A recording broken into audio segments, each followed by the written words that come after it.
muchísimas gracias por acompañarnos en este momento. Os felicito también porque estáis aquí en este momento, las dos cosas. Es un momento de gratitud, pero también de felicitación porque vais a participar, sin duda ninguna, del momento cultural más importante del año en la ciudad. Es esta ciudad que, como sabéis, en la última década ha avanzado mucho en todos los sentidos, pero para que el avance sea real, para que el avance sea actual, tiene que ser un avance que no deje atrás absolutamente nada, y muchísimo menos la cultura. Y por eso una ciudad que progresa, y no me cansaré de decirlo, tendrá que invertir mucho, claro, en infraestructuras viarias y en infraestructuras y equipamientos de ocio y deportivos, pero tiene que hacer una apuesta decidida por la cultura, que es lo que de verdad culmina una ciudad con calidad de vida. Y por eso estamos tan orgullosos de haber hecho ese equipamiento fantástico como es el auditorio, o de generar eventos culturales como el que estamos aquí en este momento. Es un evento que nació para quedarse, lo dijimos así en su primera edición. Esta es la segunda, y cuando la segunda acabe, y esto no es un tópico, nosotros empezamos, con permiso de la Fundación Manuel Alcántara, y nos acompaña en este momento su presidente, Antonio Pedraza, pues empezaremos a trabajar para la tercera edición. Es un premio, como sabéis, que está bien dotado, que tiene 25.000 euros, que es una cantidad importante en el panorama literario español. Es un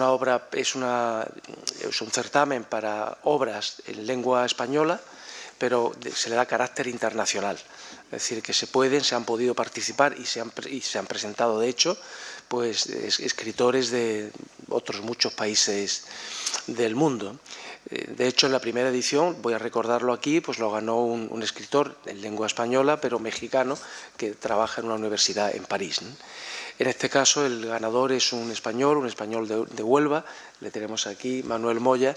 Es un escritor que ya ha sido laureado en muchísimas ocasiones y que se suma, pues, a nuestro plantel de ganadores del certamen.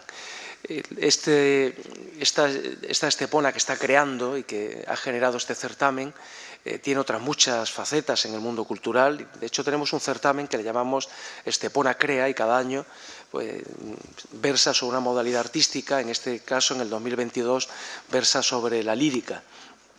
Tenemos también un certamen de poesía importante también, para el que se presentaron, igual que en esta edición del premio de novela, cientos y cientos de originales. Eso es un dato muy positivo que nos puede confirmar Manuel Borrás como editor de Pretextos, que es la editorial que asume la edición y la publicación de esta obra ganadora. Muchísimas gracias, Manuel, por estar con nosotros desde la primera edición. Ya tenemos una ligazón que nos compromete, en el mejor sentido de la palabra, para el futuro, ¿no? Muchísimas gracias. Una editorial de la más prestigiosa que tenemos en la lengua española, que tiene en su haber, en su plantel de escritores, pues tiene premios Nobel, por ejemplo. Entonces, que en una obra, en un certamen, se presenten cientos de originales significa algo, y significa, entre otras cosas, ya no solo que haya una dotación económica, sino que haya transparencia, que haya democracia en la formación del jurado, del prejurado, en la selección de las obras. Muchísimas gracias, por cierto, a los miembros del prejurado, que hacen una labor menos conocida que la del jurado, pero que es una labor, como me recordaban hace un momento, realmente esencial. Es un jurado de muchísimo prestigio, en el que ha estado Antonio Pedraza, que ha estado Guillermo Busútil, que es el que ha dirigido realmente, has echado sobre ti la carga principal de la organización de esta edición. Así que muchísimas gracias a ti, pero también a los demás, a Nuria Barrios, a Eva Díaz Pérez, a Antonio Soler, José Antonio Garriga, no sé si me dejó algún, y Manuel Borrás, al que he saludado anteriormente. Sí, ese es el jurado completo. Como se ve, es un jurado con muchísima experiencia, nombres consolidados, cuajados en el panorama literario, periodístico español. Por tanto, garantía de que la selección de las obras que iban a la fase final, que fueron 10, y sobre todo a la obra ganadora, pues la calidad está garantizada. Vamos a seguir trabajando, Antonio, en cooperación con la Fundación del maestro Manuel Alcántara, que le tenemos dedicada en Estepona una plaza, un bellísimo rincón, un busto, que él siempre decía, si me lo está recordando, él siempre decía, de todas las esculturas que me han hecho, esta es la que más se parece a mí. Él siempre lo decía, pero decía de verdad. Y cuando venía a Estepona le gustaba pasar para ver si es que me veo bien, con ese sarcasmo, ¿no? Y esa fina ironía que tenía siempre. Llevamos muchos años trabajando junto con la Fundación, pues por nosotros encantado, muy agradecidos también, y bueno, pues esa ligazón que comentaba con Manuel para la edición, pues también con la Fundación, que sigamos trabajando juntos. Y este acto se produce en un día muy bonito además, porque sabemos que mañana es el Día del Libro, pues qué mejor momento para, dentro de unos días haremos la presentación del Premio de Poesía también, ¿no? Pero hoy es el premio de novela, qué mejor día que las vísperas de este día del libro. Y nada más, muchísimas gracias, como dije al principio, y enhorabuena por participar de este momento que, repito, es sin duda el momento cultural más importante que tenemos en la ciudad en este 2022. Y dicho esto, Antonio, como presidente de la Fundación Manuel Alcántara, pues tiene la palabra, por favor. Me permite que salude a los miembros de la mesa, querido ganador, Manuel Borrás, primero al alcalde, que está aquí presente siempre, perpetuo, Guillermo Busutil, que debo decir que recordar que es el Premio Nacional de Periodismo Cultural de este año y que a nosotros nos enorgullece por el hecho de que colabora con la Fundación de una forma absolutamente directa. Después saludaros también a vosotros, a todos los asistentes esta noche, también especialmente Marina, que hace una labor sorda y callada en la Fundación, que es la directora, y hoy quiero saludar de una forma especial a un colega ilustre, que además es el hijo adoptivo de Estepona, Aurelio Gurrea, perdonadme. Es una persona que queremos muchísimo en el Colegio de Economistas y que tiene muchísimo prestigio y que me ha encantado encontrarte aquí esta tarde, Aurelio, de corazón. Deciros que es una satisfacción tremenda estar con este ayuntamiento, con este alcalde, colaborando con el ayuntamiento, con el alcalde y con la ciudad, porque es una cosa que nos viene de antiguo. Yo se lo decía a Aurelio hace un rato. Esto viene de la amistad que llegaron a consolidar tanto Manolo como este ilustre alcalde. Una amistad que nos hizo seguir los pasos en los que continuamos la labor de acercamiento al ayuntamiento e iniciar los actos que íbamos a hacer conjuntamente, nos lo hizo hacer muy fácil, porque existía ya una unión y una confraternidad entre ambos, entre los dos, entre el maestro y el alcalde, que era muy difícil de alguna forma de soslayar en lo positivo de cara al futuro que íbamos a estar creando. Y el futuro empezó con ideas, muchas de ellas que partían del alcalde, porque lo que es Estepona lo ha hecho este alcalde, y lo lógico también, todo. Y eso sabéis que se conoce a nivel nacional. Este Jardín del Mediterráneo no hace falta que dé más piropos, ni que digan los logros que se han hecho aquí, pues son todos conocidos a nivel nacional. Yo quiero también felicitar al equipo de cultura que tiene, que es un equipo extraordinario y además muy cercano a nosotros, muy sencillo, muy cercano a nosotros, que trabaja conjuntamente. Estepona es un milagro.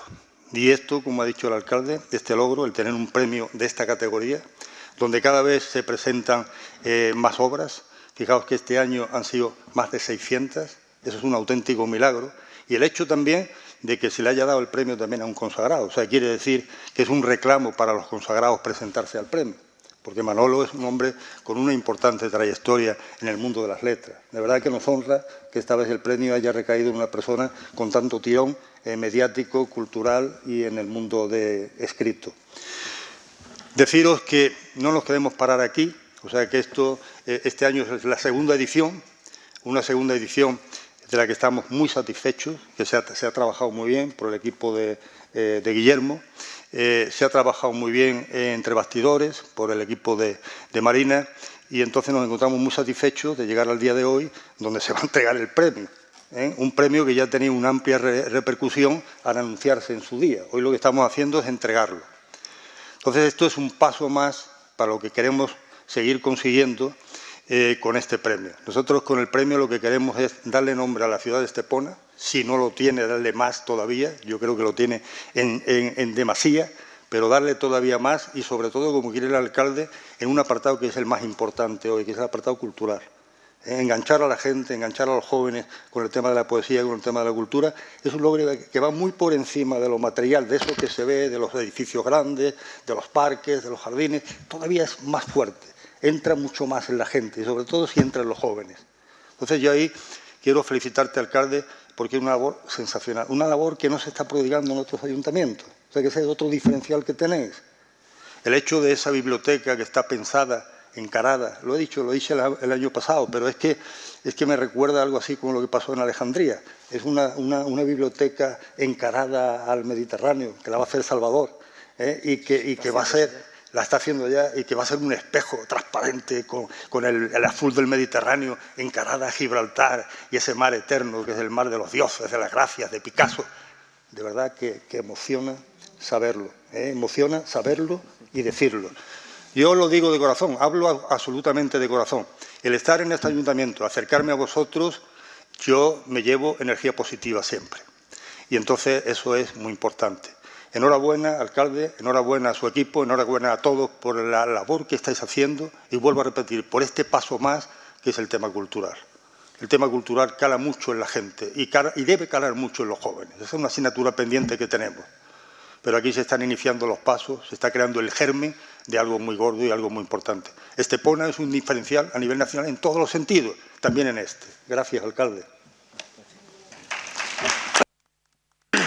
Muchas gracias, Antonio.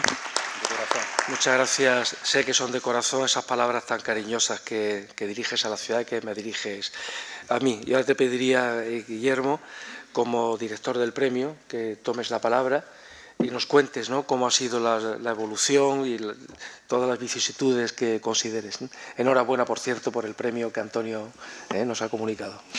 Muchas gracias, alcalde. El premio en realidad fue el finales de 2021, es decir, tengo que recogerlo. Allí en calidad del mismo estuve invitado en la ceremonia del premio Cervantes, que hoy es el día del premio Cervantes, que ha sido un día deslucido porque lamentablemente Cristina Peri Rossi, que es una de las grandes de las letras literarias y además una mujer con un talento tremendo, no ha podido recogerlo porque se encuentra dedicada de salud y por eso se adelantó ayer la comida de homenaje a ella. Precisamente en esa comida, alcalde, alguien muy importante en este país me dijo, señor Busuttil, hay que alegrarse porque la cultura está de moda.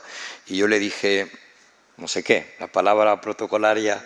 Permite que te interrumpa, debes decir quién es ese personaje importante. Le dije, Alteza, me parece muy bien lo que dice, pero la cultura nunca debe estar de moda. La cultura es una cuestión de día a día.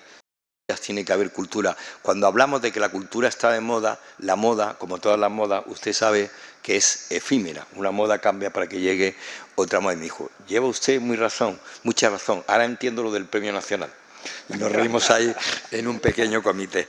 Bien, antes de nada también quiero dar las gracias porque, como bien ha dicho el alcalde y Antonio Pedraza, el presidente de la Fundación, todo viaje, y en este caso el viaje de la literatura, el viaje del premio Ciudad de Estepona de novela, se hace y llega a buen término porque hay una tripulación detrás.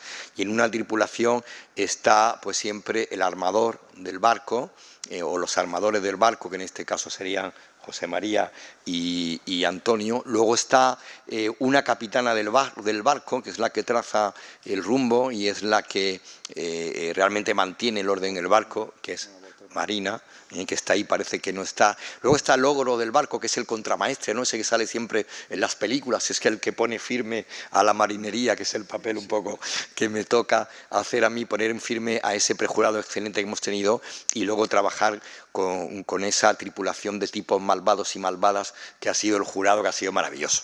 Nuria Barrios, Antonio Soler, Eva Pérez Díaz, nuestro querido editor y José Antonio Garriga Vela, que desde el primer momento estuvimos muy de acuerdo en esta novela de Manuel Moya, que es una novela que tienen por un lado el espíritu de ese sesgo literario de las novelas de Arturo Barea, del antihéroe, de esa gente que viene marcada por la guerra civil, aunque no es una novela de la guerra civil, es una novela que serían ecos posteriores a la guerra civil, es una novela que es como un fresco de pájaros perdidos en el monte, un monte que tiene que ver mucho con el lenguaje terruño, con el que enmarca la historia excelentemente Manuel Moya, y un monte, un bosque, un territorio fronterizo donde estos pájaros perdidos en el fondo lo que buscan es solventar o curar del todo las cicatrices que la vida le ha dejado a cada uno en un terreno determinado y volar libres con unas esperanzas que no se sabe muy bien, dejo el suspense ahí,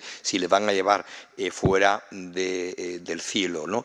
Es una novela con una atmósfera muy interesante porque hay momentos determinados que recuerda la pintura de Solana, esa pintura costumbrista, rural, del mundo del desarraigo, del mundo de las costumbres, del mundo de los hábitos como consignas de supervivencia y de mundo cotidiano, y yo creo que la mezcla de todo eso, unido al lenguaje como territorio, también el territorio y el lenguaje de la naturaleza forman una dupla muy interesante en el libro, creo que fue lo que nos enamoró al jurado para premiar esta novela.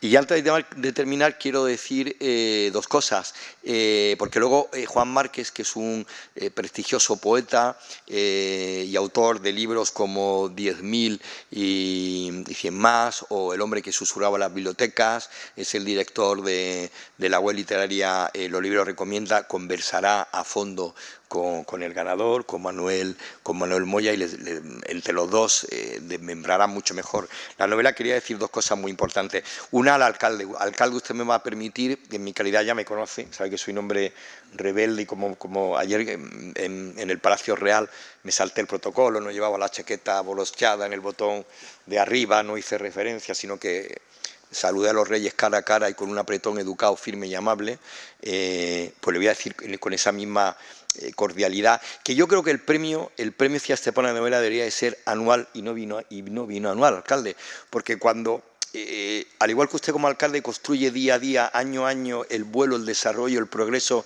de la ciudad, creo que un premio como este que está cogiendo vuelo merece el compromiso, la apuesta de hacerlo anual para no hacer real aquel famoso dicho en el que yo no creo de un paso atrás para coger dos hacia adelante, porque lo ganado en 2 años se pierde a su vez en otros 2 años. Creo que cabría que, y creo que usted es un hombre sensato, inteligente y comprometido con la cultura, como para darle una vuelta y recoger este guante elegante, que no de duelo, en este tema. Y la segunda cosa que quiero decir, además de agradeceros la presencia vuestra en un viernes aquí, es que precisamente hoy, que es el día del Cervantes y que mañana es el día del libro, pues como le dije ayer a sus majestades, que la cultura no es una moda, que es algo del día a día, pues leer es lo mismo. Hay que leer a diario para que de verdad leer sea presente y indicativo. Así que gracias y manos a la obra.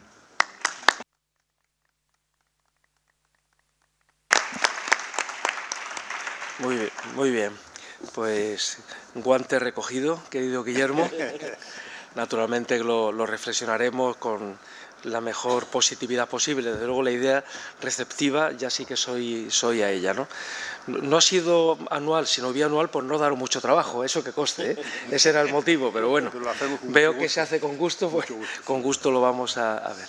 Pues Manuel, por favor.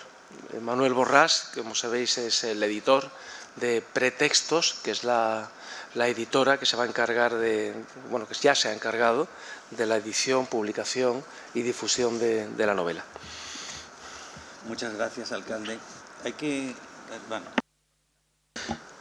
Muchas gracias, alcalde. Muchísimas gracias a todos ustedes y además por haber venido con las condiciones climáticas en las que estamos. Yo voy a ser muy breve. Quiero decir que en mi casa, en la editorial Pretextos, nos sentimos muy honrados con la confianza que depositó la Fundación Manuel Alcántara en nosotros como editores. Debo decir además que me honra haber conocido a Manuel, haberle estimado, haberme tomado incluso más de un dry martini con él y bueno, también en cierto modo haberlo incorporado por la vía del premio su nombre a nuestro acervo editorial, a mí, y lo digo hoy públicamente por primera vez, me llena de satisfacción, habida cuenta, creo, de la simpatía recíproca que nos teníamos.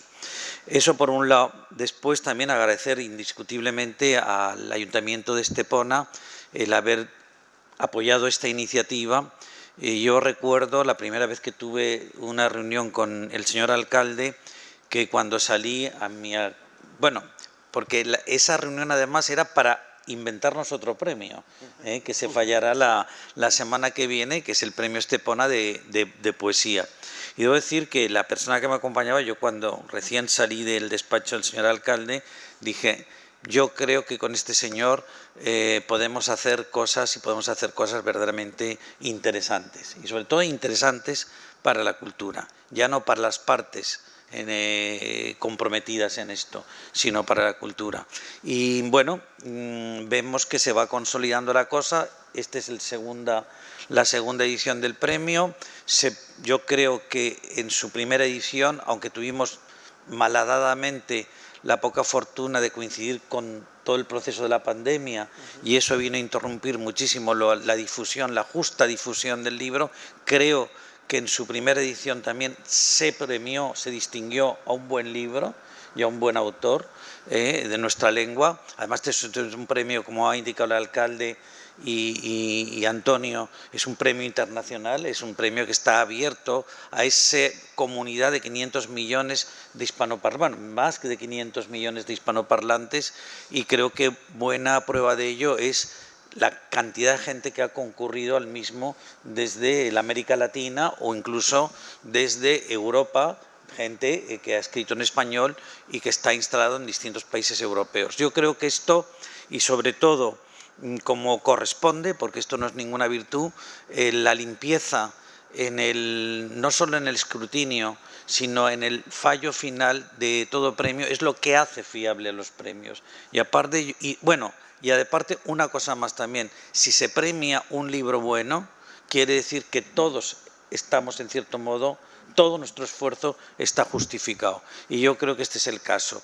A mí, y ahora ya para terminar, el hecho de que Manuel Moya, que había sido además un autor ya publicado por pretextos en poesía, fuera el ganador, cuando se abrió la plica, la verdad es que me llenó de satisfacción, porque, como se ha indicado también en esta mesa, en cierto modo, refrendaba también la labor del jurado. Es decir, había apostado por, una vez más, lo que se debe apostar, en definitiva, por la literatura.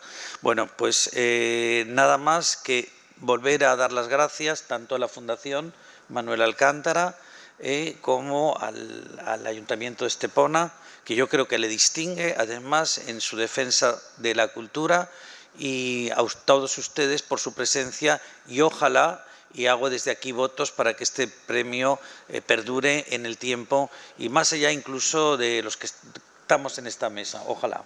Gracias. Gracias, Manuel Borràs. Gracias por tus palabras también. Y sí, ojalá que perdure, y que perdure además con el carácter anual que Guillermo nos ha dicho. Bien, pues le pasamos la palabra en este momento a Manuel Moya, don Manuel Moya, como ganador del segundo certamen de novela Ciudad de Estepona. Por favor, Manuel. Hola, buenas. Muchas gracias por estar aquí. Manuel, me indican si puedes pasar al atril. Ah, de acuerdo.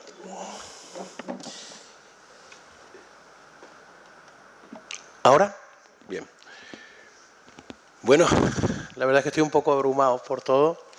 En principio, claro, evidentemente, y porque me sale del corazón daros las gracias a la Fundación Manuel Alcántara, al Ayuntamiento de Estepona, a cada uno de los vecinos del pueblo, a cada uno de sus ciudadanos,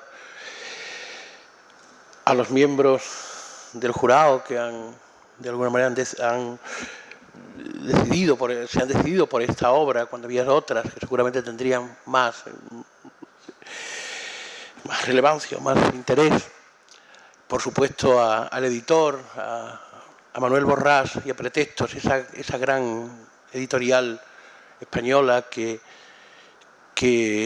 yo creo que es un referente desde hace muchísimo tiempo para todos los escritores. Es una casa de los escritores, es un apeadero, un lugar donde sí. Y quisiera agradecerlos a todos, también a Marina por su paciencia para conmigo. Bueno, a todos, ¿no? No me olvido de cosas y me olvido de, en fin, por lo abrumado un poco que estoy. No voy a adelantar nada de la novela porque luego hablaré con Juan Márquez, pero voy a contar una pequeña anécdota y eso es interesante, vamos, quiero decir.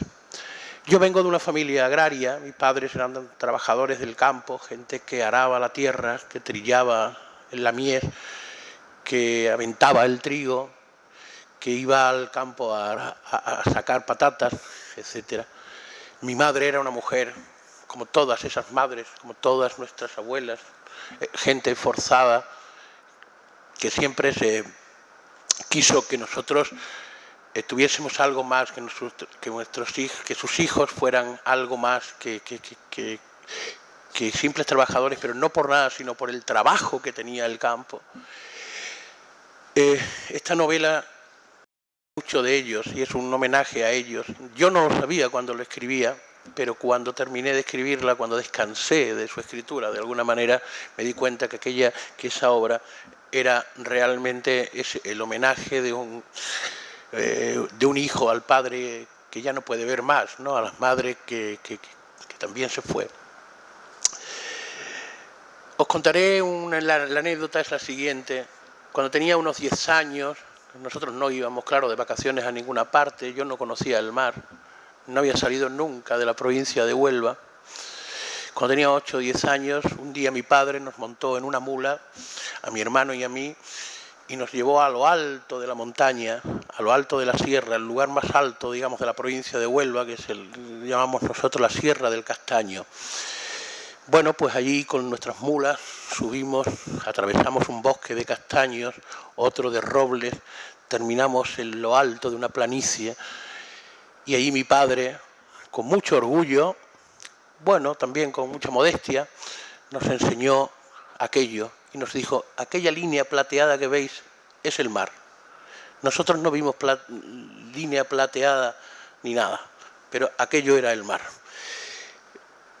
Ese orgullo que desprendía mi padre tenía que ver con que ese era su territorio, ese era su ónfalos, ese era el lugar donde él y todas sus generaciones anteriores habían hecho su vida. Allí habían vivido, allí habían muerto, allí han vivido el amor, allí han vivido el infortunio, allí han vivido las tragedias, las maravillas de la vida, por otra parte. Era su territorio. Allí era donde habían vivido y él en aquel momento nos mostraba ese territorio, nos mostraba el lugar donde íbamos a vivir. Estamos hablando de los años 60 y tanto, no pensaban ellos que el mundo iba a cambiar tanto, tan radicalmente, pero de alguna manera lo que nos hizo aquel día fue entregarnos un mundo, entregarnos ese paisaje, entregarnos aquello. Aquí viviréis, aquí moriréis y aquí entrañaréis vuestra vida, ¿no? Y siempre he pensado, cuando escribía la novela, cuando me preguntan el tema de la novela, digo, ese es el tema. El tema es subir al cerro, mirar la línea plateada del mar al final y entrañarnos en ese paisaje, vivir en ese paisaje y que sea él a través de nosotros el que nos hable, el que nos cuente las cosas. Como a mi padre le contaba las cosas a los árboles, él se entristecía cuando no llovía porque decía, hoy los árboles están tristes. Este año no llueve y los árboles están tristes. Él reconocía las ramas secas de los árboles, íbamos andando y reconocía decía, fíjate en el camino aquella rama que estaba seca y tal, ¿no? Él vivía la naturaleza de una manera así. Yo, en esta pequeña novela, he querido de alguna manera entregarme como él se entregaba a ese territorio, como se entregaba a ese paisaje, como se entregaba a ese mundo, ¿no? Y si hay algo en la novela, si en algo esa novela puede tener algo de verdad, como decía Manuel, seguramente es eso, seguramente es el recuerdo y es lo inevitable de la muerte también, pero ese mundo que me entregaron mis padres y que humildemente, muy humildemente, yo entrego a quienes estén dispuestos a caminar por las trochas de sus páginas. Y bueno, eso es lo que quería decir. Perdonen que no haya sido más elocuente, pero esto es lo que doy de sí, de alguna manera.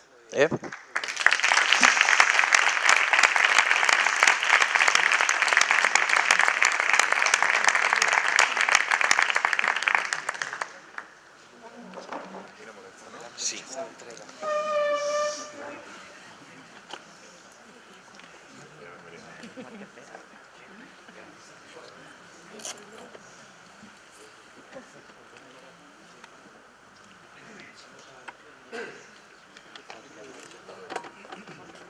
Desde este momento está vinculado a este foro también, una adopción de hecho.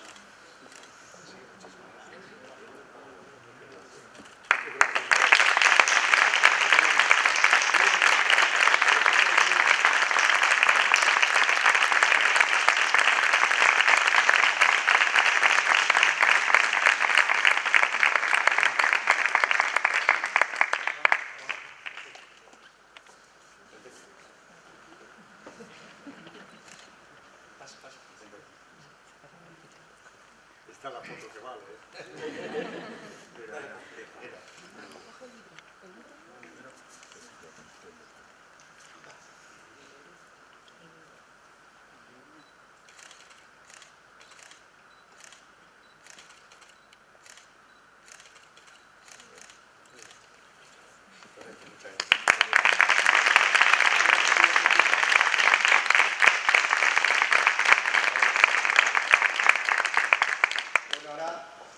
Ahora sabéis que lo que vais a hacer en un futuro es conversar con el autor, pero para abriros el apetito, pues como se está en esta mesa, vamos a pasar al otro lado y vamos a dejar al ganador Manuel Moya, que por cierto está viendo momentos emotivos, porque él se ha referido hace poco a su madre, hace poco, precisamente, muy importante, porque la madre siempre es la tierra, la madre en la casa, como ese fragmento que has dicho de que mis textos en la casa de los escritores.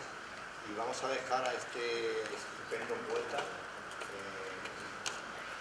escritor, literario y un hombre que sabe mucho de literatura, hacer ese diálogo con el libro y con nuestro autor. Espero que lo disfruten. Gracias. No sé. Muchísimas gracias. Como llevamos 42 minutos de protocolo, me perdonarán que vaya muy rápido, pero en fin, no quiero alargarlo más y entrar un poco al meollo del asunto, pero yo sería un desagradecido si no diera las gracias a la Fundación Alcántara, a Estepona, en fin, me uno al aplauso sincero, no es por adulación, sino que realmente... para que no parezca una cosa, un discurso local, sino que yo vengo de fuera y de verdad créanme que el premio es... la dotación de ese premio y la repercusión que ese premio ha tenido en muy poco tiempo no es lo habitual, es algo llamativo y creo que es algo digno de ser dicho, ¿no? Y dentro de 10 días se premia otro premio de poesía, con lo cual creo que, en fin, Estepona en el mapa literario de España ocupa un lugar ya de pleno derecho, ocupa un lugar destacado, ¿no? Esto creo que es justo decirlo. Dicho eso, y también agradeciendo la temeridad de que se confíe en mí para determinadas labores relacionadas con el premio, también agradezco mucho el honor de ser yo quien me lleve un poco el premio por mi parte creo que me corresponde casi lo más bonito, ¿no? Que es conversar un poquito conversar no conversar, esto no es un diálogo entre iguales, sino que creo que mi obligación esta tarde aquí es sacar lo mejor extraer, tirar de la lengua a Manuel Moya para que nos cuente un poco los secretos de una novela sin destriparla, porque entiendo que la novela creo que se imprimió, ni siquiera está a la venta, sino que se imprimió hace 3 o 4 días, con lo cual difícilmente la habrán leído ustedes y por tanto tampoco podemos, esto hay que tener en cuenta que no podemos ser muy audaces a la hora de contar cosas, pero bueno, creo que algo sabremos hacer. Bueno, es una novela, que el día sea tan desapacible, de alguna forma se corresponde un poco al ambiente de la novela, ¿no? Porque es una novela que retrata una España desesperada, ¿no? Y desesperante. Una España que, por cierto, ha sido muy mal contada. En la literatura española, incluso en la época, en los años 40, la novela está ambientada en 1948. Y en la época, por muchas razones, aunque hay alguna obra maestra de aquellos años, ¿no? que con Pascual Duarte, Nada, etcétera, que de alguna forma ya daban cuenta de una España realmente traumatizada después de lo que todos sabemos. Lo cierto es que la literatura contemporánea, la literatura actual, cuando se vuelve a aquellos años, siempre se vuelve al 36, se vuelve al 39, se vuelve al exilio, pero hay cierto silencio, hay cierto vacío sobre la España de los 40, ¿no? Y sobre todo, cuando se vuelve a eso, pues se vuelve a Madrid, ¿no? O sea, se hacen retratos sobre las ciudades, sobre un poco la España un poco más... Y lo que hoy, por otra parte, está de moda, que es la España rural, ¿no? O el campo, es una España bastante olvidada. O sea, los ambientes que esta novela, o sea, el ambiente y el tiempo que esta novela convoca, es un territorio poco explorado. No voy a decir inexplorado porque mentiría, pero es un territorio, en cierto sentido, virgen para la literatura, ¿no? Y que, desde luego, pocas veces se ha escrito, o que yo sepa, con tanta fuerza y con tanta potencia como en este caso. Claro, esta es una novela sobre la fatalidad, ¿no? Sí. Y sin embargo, y esto es casi la primera cosa que te voy a preguntar y la primera cosa por la que te voy a agradecer, es que siendo una novela que de alguna forma recuerda casi ecos de la gran tragedia antigua, ¿no? De personajes que parece que están condicionados y perseguidos y predeterminados a un destino trágico, ¿no? Y sin embargo es una lectura amable, curiosamente. Es una lectura que no hace daño. Es una novela muy dura, o sea, la novela es dura porque es dura la vida de los personajes, ¿no? Son personajes que en algún caso viven en cuevas o viven en chabolas, viven a la intemperie, viven una vida casi animal. Y son personajes perseguidos, son personajes hambrientos, son personajes heridos, son personajes perseguidos, son personajes amenazados. Y sin embargo, lo que el lector recibe es una novela... Sí, la palabra es amable, para no entrar en frivolidades, pero sí, es una lectura que no hiere al lector, sino que de alguna forma hace compañía, ¿no? Esto me gustaría que me contaras algo sobre eso, ¿no? Sobre cómo consigues retratar un mundo muy duro, muy feraz, ¿no? Me gusta, en las solapas se utiliza el adjetivo feraz, que es exacto para esto, ¿no? Es una España silvestre, una España... en realidad es una España de antes de ayer, ¿no? No ha pasado casi tanto tiempo, ¿no? Pero es una novela que casi no podemos... O sea, es una España que no podemos concebir, ¿no? Es campo abierto, ¿no? Campo abierto y personajes que van en busca de la supervivencia y, por un malentendido, encima son perseguidos por la justicia. Esto no entraremos mucho en eso, pero un argumento básicamente es este, ¿no? Que personajes no solo inocentes, sino cándidos casi, candorosos, son perseguidos por la Guardia Civil por una serie de malentendidos, de chivatazos o de errores. Y bueno, en fin, el lector va con cierta angustia, va sobrevolando, como si fuera un pájaro, va sobrevolando un poco a todos los personajes y va como si fuera un dron, ¿no? Va viendo los movimientos de todos y va, en fin, dan ganas de intervenir, ¿no? Como las películas, ¿no? Como hacían los antiguos, ¿no? Que en el cine gritaban, no te cases con ese, que te va a matar. Bueno, pues eso, dan ganas de ir diciendo, joder, no vayas por allí, que es que te pillan, ¿no? Y bueno, en fin, es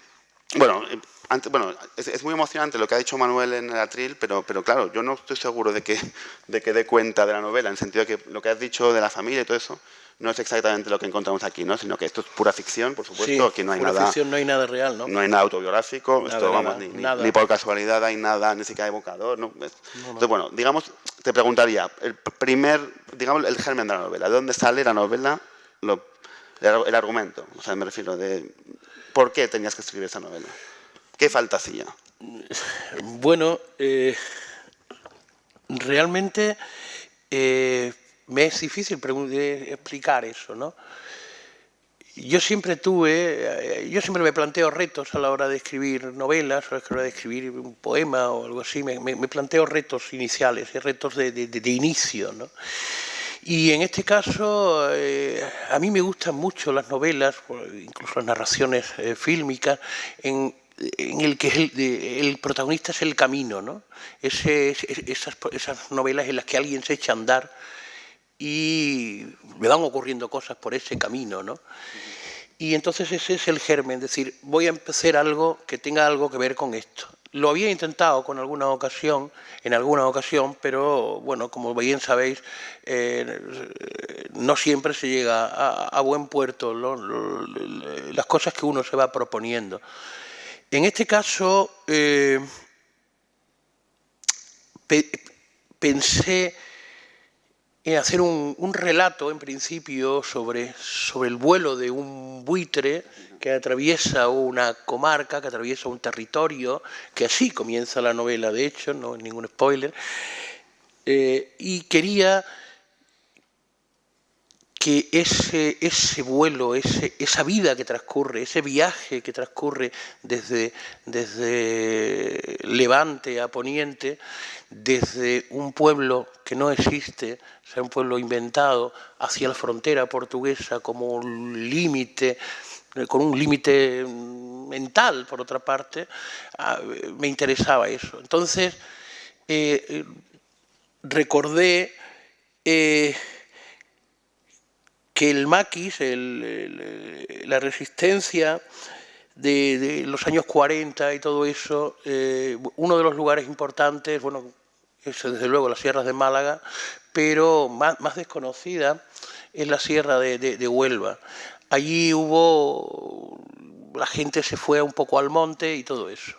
Y entonces, evidentemente yo he nacido en el año 60, es decir, en el siglo XV, porque en el siglo XV la gente trabajaba como trabajaba mi padre, trabajaba con un arao, trabajaba con una guadaña, trabajaba con una ostra, y las mujeres trabajaban en el suelo, fregoteando, algo fifando los suelos todavía con trapos y todo eso. Del siglo XV al siglo XX prácticamente el tiempo era un tiempo quieto, un tiempo en el que no ocurrió gran cosa.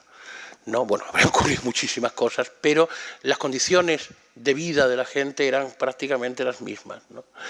Entonces era un tiempo quieto, un tiempo sobre el que no había ocurrido nada, ¿no? Era un tiempo casi virgen en cierto sentido. Y a mí ese mundo en el que yo nací en un mundo, en el lugar donde está aquí la portada, en un pueblo de 600 habitantes donde se conoce todo el mundo. Vivir en un pueblo de 600 habitantes es como vivir dentro de una novela, porque conoces la vida de cada uno de los 599 vecinos restantes, sabes cuáles son sus cosas, sabes cuáles son sus errores, sabes cuáles son sus maledicencias, sabes todo, ¿no? Es un mundo cerrado, pero como es una novela. Y entonces yo quería echar a andar ese mundo de mi infancia, ese mundo de eso a través de una novela que contase una historia del camino, ¿no? Y que de alguna manera fuera, lo que he dicho antes, un pequeño homenaje, de alguna manera, en la medida de mis posibilidades, un homenaje a esos mundos muertos que habían quedado ahí, ¿no? Y bueno, así empecé, pero se empieza una novela, aunque parezca un absoluto tópico, se empieza con una palabra, ¿no? Se continúa con una palabra y se continúa con otra palabra y la cuarta tiene que responder a la tercera, etcétera, ¿no? Y cuando te das cuenta estás en el camino, cuando estás Cuando te das cuenta estás en mitad del camino caminando porque no te queda otra que caminar hacia adelante. Es una cosa muy parecida a lo que le pasa a estos personajes. De manera que esta novela también, en cierto sentido, es una novela sobre la novela, ¿no? Es una metanovela, ¿no? Aunque evidentemente no hay ningún elemento que nos induzca a eso, pero de alguna manera es eso. Y quería hablar de gente muy normal, gente como las de mi pueblo, gente que se montaba en los mulos, que aparejaba las bestias y que iba al campo a hacer sus cosas, ¿no? Y las novelas muchas veces se escriben solas, se escriben a pesar del propio escritor, ¿no? Y en este caso, pues ocurrió así. Y debo decir que no me costó gran trabajo. Debo decir que me resultó, ese viaje me resultó como si yo ya hubiera hecho ese viaje, como si yo ya hubiera como si algo de mí participase en esa novela. He escrito otras novelas, ahora hace poco he publicado una que habla sobre la biografía, sobre los últimos días, los finales días de Fernando Pessoa. Yo soy traductor de Pessoa, y es una novela completamente distinta, tiene otros registros, otras maneras, incluso una manera distinta, digamos, de eso.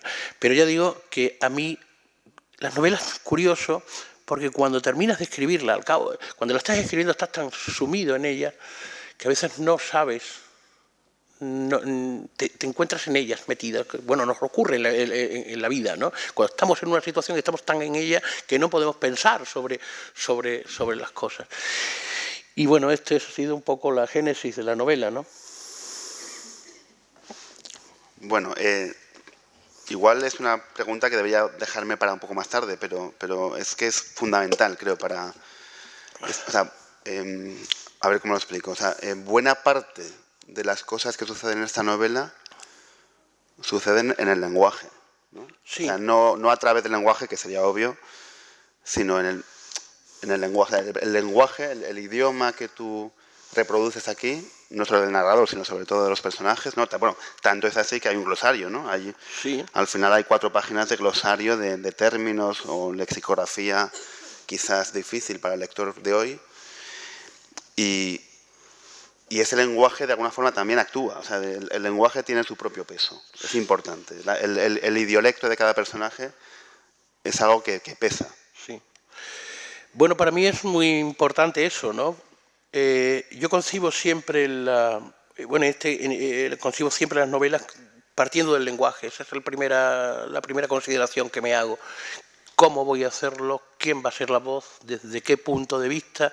Y todo eso. Eso es antes de empezar. Eso es como poner los andamios, ¿no? Para no saber no sabemos qué va a pasar, pero lo primero hay que tener un punto de vista y una manera de narrar y una manera de esto. Realmente es una novela escrita en tercera persona, pero yo quería que esa tercera persona fuese alguien de la zona donde se estaba contando, que incluso incurriera en un lenguaje que se saliera un poco, más allá, digamos, de las conversaciones, más allá de las aportaciones de cada uno de los personajes y el lenguaje propio de eso, ¿no? Realmente en los últimos 50 o 60 años hemos perdido en todos los lugares, en Málaga, en cualquier lugar, hemos perdido mucho de esos dialectos o idiolectos, esas falas o esas hablas y tal. Hemos perdido mucho de esa riqueza. Se ha perdido por muchas razones, evidentemente por los más media, por la televisión, por todo eso, pero también porque se han perdido las profesiones. En las profesiones estaba el lenguaje. El lenguaje del carpintero, la garlopa, esto, lo otro, era algo que habitaba de alguna manera los personajes que estaban ahí, ¿no? Y que de alguna manera ese lenguaje los hacía ser distintos, ¿no? Los convertía, perdónenme, en una especie de élite, una élite particular, una élite técnica, si se quiere, ¿no?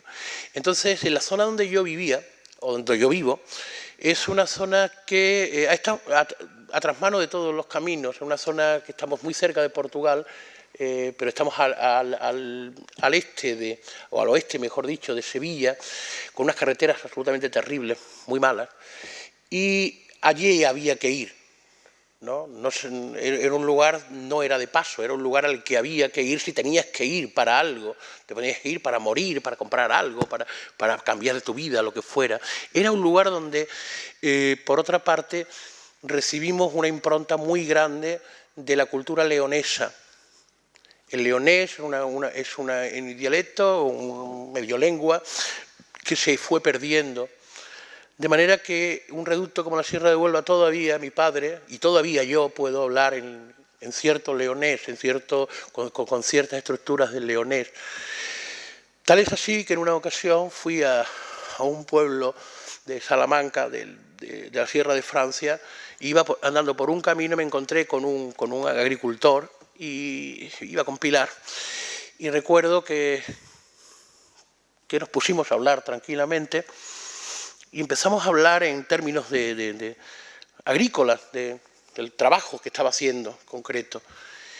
Y al cabo de mucho rato de hablar entre nosotros, me dice: tú eres de aquí, pero tiene un acento muy raro, ¿no? Y eso, a mí aquello me llenó de una cierta satisfacción. Ese lenguaje que mi padre utilizaba, que utilizan los mayores del pueblo, pues estaba muy vivo. Ha muerto con nuestra generación, con las nuevas formas de vida, ¿no? Y yo quería homenajear, o que ese lenguaje, que por otra parte en 1948, el lugar de la ESO, fuese el lenguaje que se utilizase. Yo sé que eso complicaba un poco la vida del lector, ¿no? Por eso quise hacer el breve glosario final, ¿no? Para que la gente, que me parece que enriquece ese glosario, creo que enriquece nuestro propio acervo lingüístico y que seguramente algunas de esas palabras se pueden escuchar en las montañas de Málaga, ¿no? O en otros lugares, claro.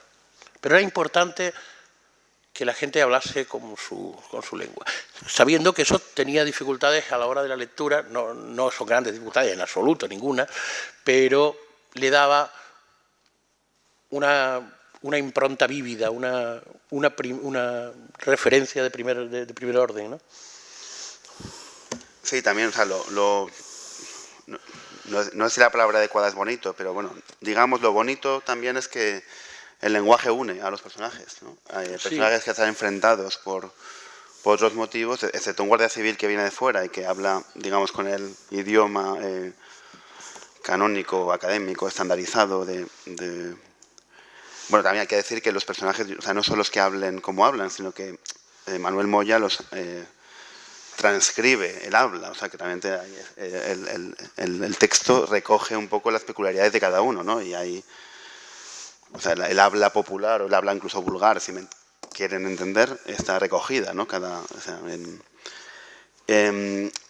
Sí, en principio querría decir que nadie se asuste porque es un lenguaje absolutamente, se puede leer con absoluta tranquilidad.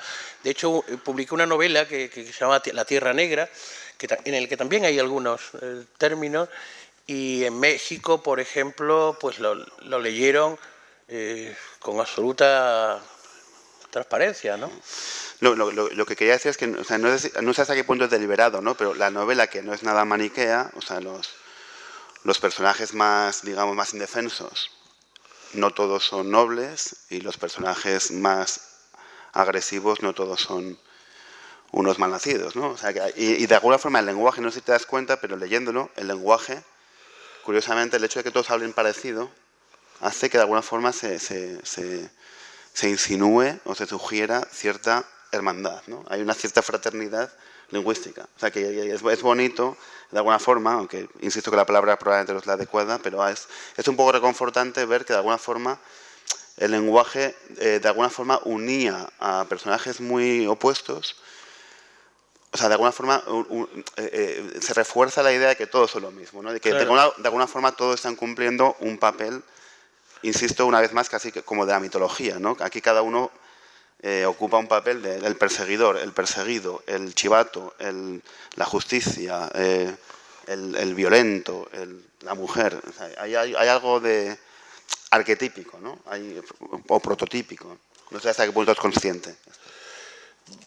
Bueno, no todo, cuando uno escribe una novela no es consciente uno de todos los elementos que la forman, ¿no? Pero bueno, yo sí quería que todos los personajes tuviesen una misma... estuviesen vinculados al paisaje o al lugar donde estaban a través, digamos, de sus palabras, o sea, de su manera de concebir el mundo, porque las palabras, al fin y al cabo, lo que nos hacen es concebir el mundo. Las palabras, los conceptos que no existen no se pueden, que no existen no se pueden explicar con palabras, ¿no? Y yo lo que quería, en todo caso, era crear una atmósfera. A mí es lo que me interesa siempre de las novelas, ¿no? La cuestión atmosférica, el crear un mundo en el que, cuando el lector entre en él, se pueda identificar con ese mundo, pueda jugar con esa historia. Cierto que, claro, cada uno de los personajes, el lenguaje los une. Porque hay que pensar que es una zona, la zona que ya lo he dicho antes, una zona, la región donde yo vivo, que para entendernos sería como Jabugo, para un nombre así como más conocido, ¿verdad? Esa era una zona alejada de todos los caminos, era un islote cultural en este país, como tantos otros islotes hubo, y hay, ¿no? Seguramente. Y entonces todos esos personajes de alguna manera viven en ese mismo barco, como ha dicho Guillermo, ¿no? Con la metáfora del barco. Todos viven en el mismo barco, el barco se mueve de una dirección en otra, pero todos ellos están presos en ese navío, en ese navío verde, en ese navío de montañas en el que viven. Y entonces a mí me interesaba que el lenguaje fuese lo más parecido y que además reflejase evidentemente cada uno de ellos, en cada uno de ellos además la especificidad de cada uno, ¿no? Y el lenguaje siempre es sospechoso, ¿no? Por otra parte. Entonces, la manera de hablar también es una manera política de hablar, quiero decir. O sea, hay, en cada manera de expresarse hay una visión del mundo, de alguna manera. Lo llamamos político, lo podemos llamar de cualquier manera, pero cada una de las expresiones conforman una manera de entender y de entenderse con el mundo, ¿no? Y de entenderse con los demás, ¿no? Pues el lenguaje es lo que le lanzamos a los demás para que nos devuelvan algo, ¿no? Y por eso cada uno de los personajes tiene su manera de entenderla, de ver el mundo. Y ese es el trabajo más difícil, porque al fin y al cabo esta novela, no siendo una novela coral, no es una novela de muchísimos personajes, se resuelven 10 personajes, no más, ¿no? Cada uno de ellos interpreta la vida y tiene una visión distinta, ¿no? Son perdedores. Normalmente, aunque vivamos en una sociedad que tiende al éxito, que hoy estamos haciendo un premio y se premia una novela, tendemos en una sociedad que está abocada a eso, pero en el fondo somos todos perdedores, todos hemos perdido batallas, todos somos supervivientes de esas pérdidas, ¿no? Y en el fondo los personajes de esa novela son esos, supervivientes de las pérdidas, en un lugar, en una España dura, difícil, complicada, desde el siglo XV, de muchísimo trabajo, de muy poco tiempo para el ocio, de muchas responsabilidades con los hijos, de todo eso. Esos grandes perdedores hicieron un país, quiero decir, con la pérdida también se gana, ¿no? Esa pérdida, para mí me interesaba que fuesen perdedores, pero en el fondo, en toda pérdida hay una victoria, ¿no? Y eso es a veces en una sociedad como la nuestra, que tiende a ver solamente la cabeza del héroe, pero no la gente que ayudó, que empujó al héroe, pues a mí me interesaba. Son perdedores, gente muy humilde, pero cada uno con su dignidad, cada uno con su cosa, incluso los personajes que pudieran ser villanos, por decirlo así. En una novela siempre tiene que haber un villano, ¿no? Eso es una cosa básica. En una película siempre tiene que haber alguien que ponga en valor la dignidad de los demás. Eso es así. Incluso los personajes villanos de la novela tienen una vida por detrás y tienen una derrota y son comprensivos, incluso aceptan el error, ¿no? Incluso se sienten injustos, ¿no? Y eso sí que me interesaba mucho Sí, de subrayar. hecho, hay algún momento en que parece es como las películas del oeste, ¿no? Tiene algo de esa grandeza del western, ¿no? Tiene algo de western, claro. Y claro, te iba a preguntar no tanto por el espacio de la novela. Esto parece como el comentario de texto que hacíamos de niños. ¿Se acuerdan de los personajes, el tiempo, el lugar, el lenguaje? Bueno, pues ahora toca el espacio, ¿no? Creo que es una novela muy orgánica, ¿no? Creo que en el acta del jurado se decía, ¿no? Que la naturaleza, creo que lo dicen, ¿no? Que la naturaleza es casi un personaje más, ¿no? Y está bien dicho, pero sí, es una novela efectivamente donde lo orgánico tiene también algo que decir, ¿no? Es una novela de caminos, de campo, de noches a la intemperie, de esconderse detrás de un árbol. Entonces, incluso hay un episodio ya no erótico, sino sexual directamente, que también, o sea, que refuerza esa idea, ¿no? de una vida un poco prehistórica, quizás, ¿no? Algo primitivo, vamos a decirlo así. Sí, hombre,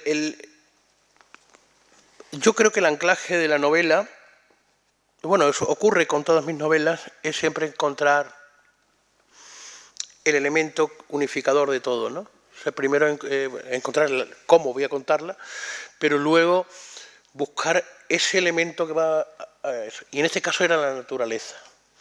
En este caso era un territorio en el que todos ellos, ya digo, perdedores, se mueven como buenamente pueden. Son jornaleros, son gente que se tienen que ganar la vida, tienen que echarse el macuto al hombro e irse a trabajar de carboneros muy lejos, ¿no?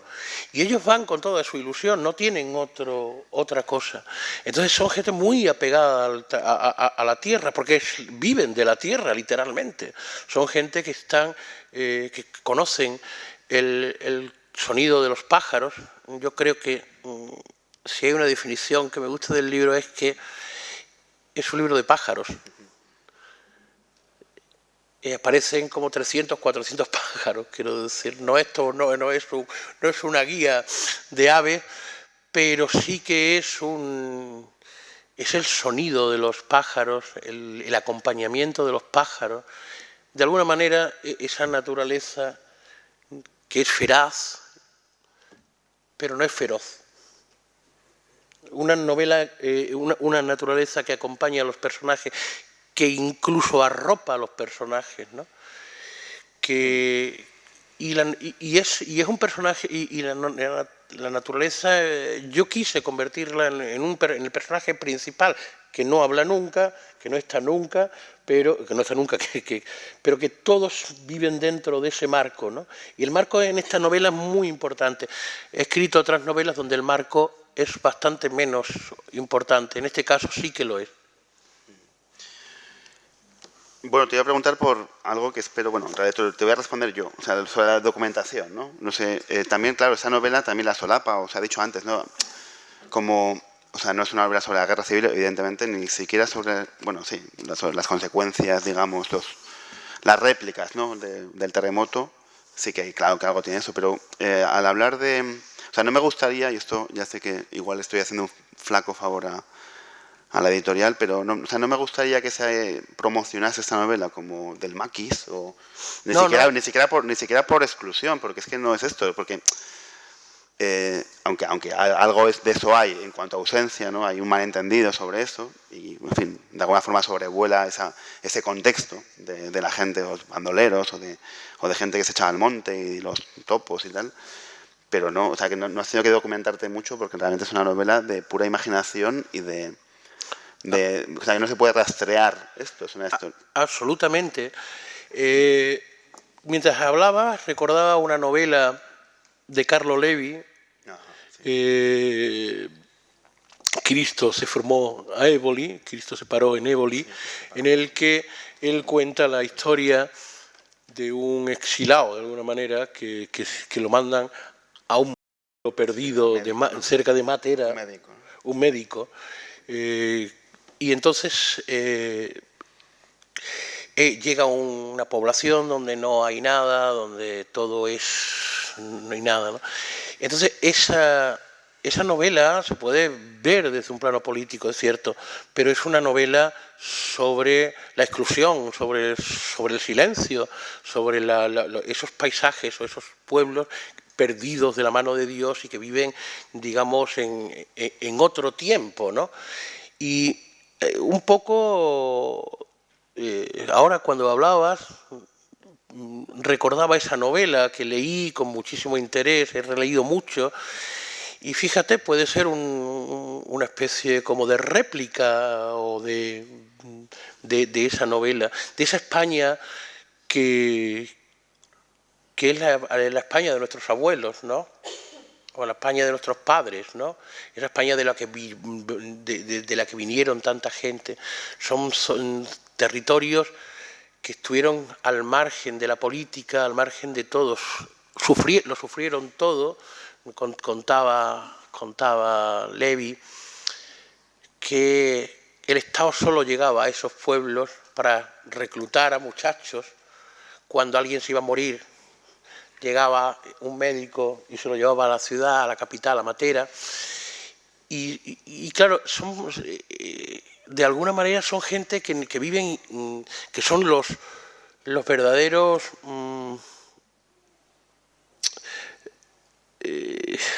los que pierden sin saber por qué lo pierden todo, ¿no? O sea, yo recuerdo que me contaban historias del carlismo en la zona, eso, y digo, bueno, ¿y qué tenemos que ver nosotros en nuestro territorio con gente que se fue al norte a hacer la mili y perdió la vida allí, ¿no? Pues eso, parece como que son solamente utilizados como gente de carga, como gente de así, ¿no? Y hoy, afortunadamente, esto ha cambiado, en los pueblos hay cosas, digamos, hay una interacción mayor, pero entonces se vivía en núcleos así.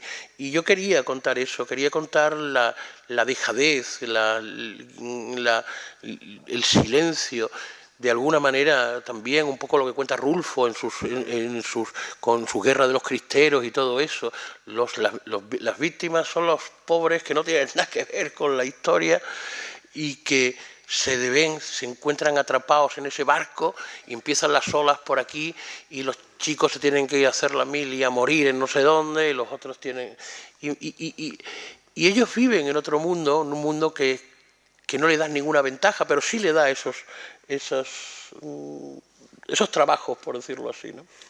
Sí, claro, no, o sea, no podemos hablar del final, pero claro, sí, la idea es por subrayar esto, ¿no? O sea, sí que hay una cierta sensación de eso, de ingobernabilidad, ¿no? Esas comarcas donde realmente es imposible gestionar la vida de la gente. No depende de ellos.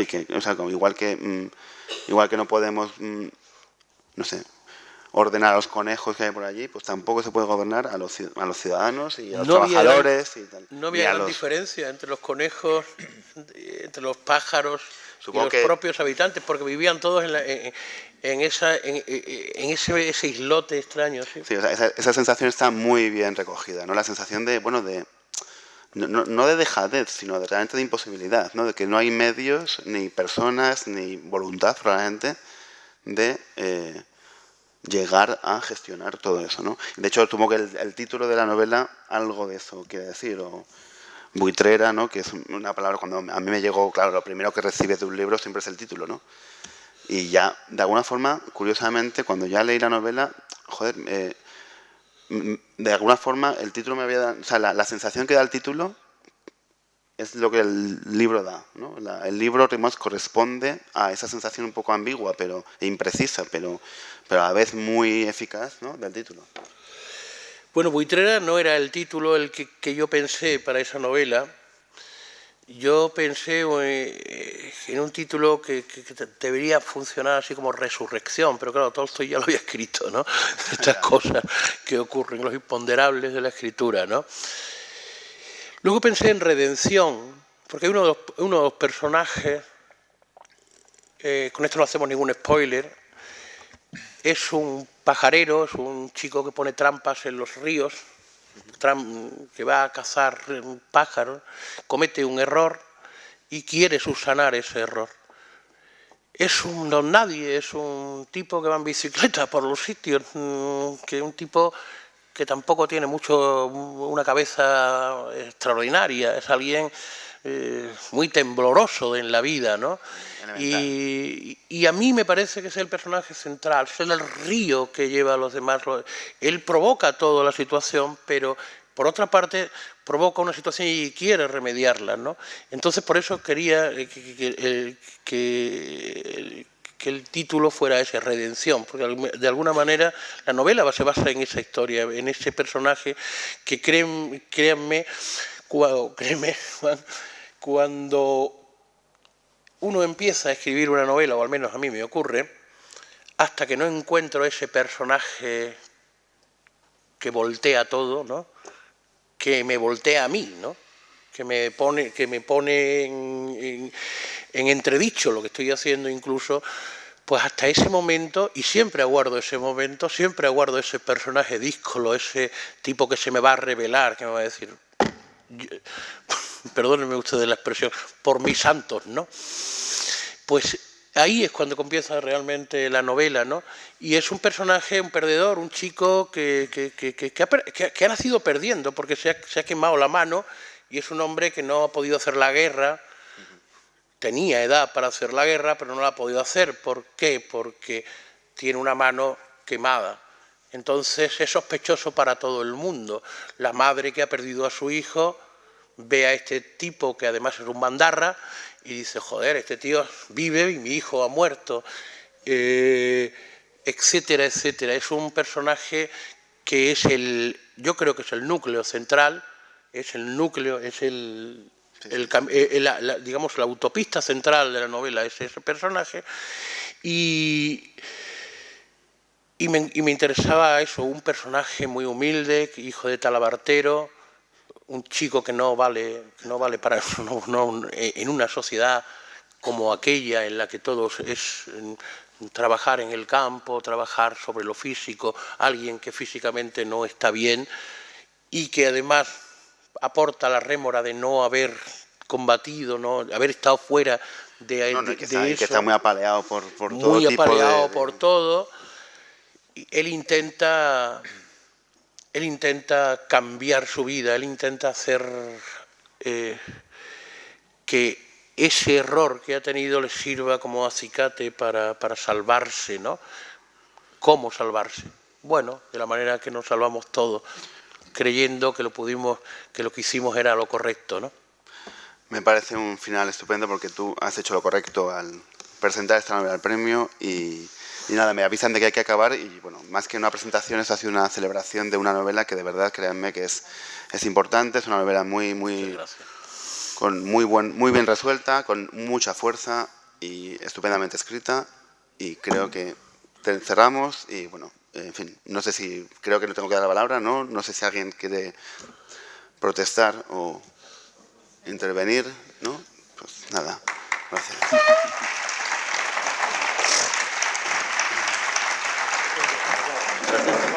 Muchas gracias. Bueno, oye, te voy a pedir la primera firma antes de que firmes tú. A mí, la primera. Bueno. Juan Márquez, que es el que ha llevado también el peso ahí Ya, eso sí. del telón, un gran trabajo, ¿eh? Muchas gracias. ¿Tú estás de acuerdo que sea anual también el premio? Bueno, facturaría más, pero o sea, cobraría el doble, pero bueno. Muchísimas Torres era el... Juan Márquez. Márquez. No, es que se llamaba Marqués, pero ahora mismo...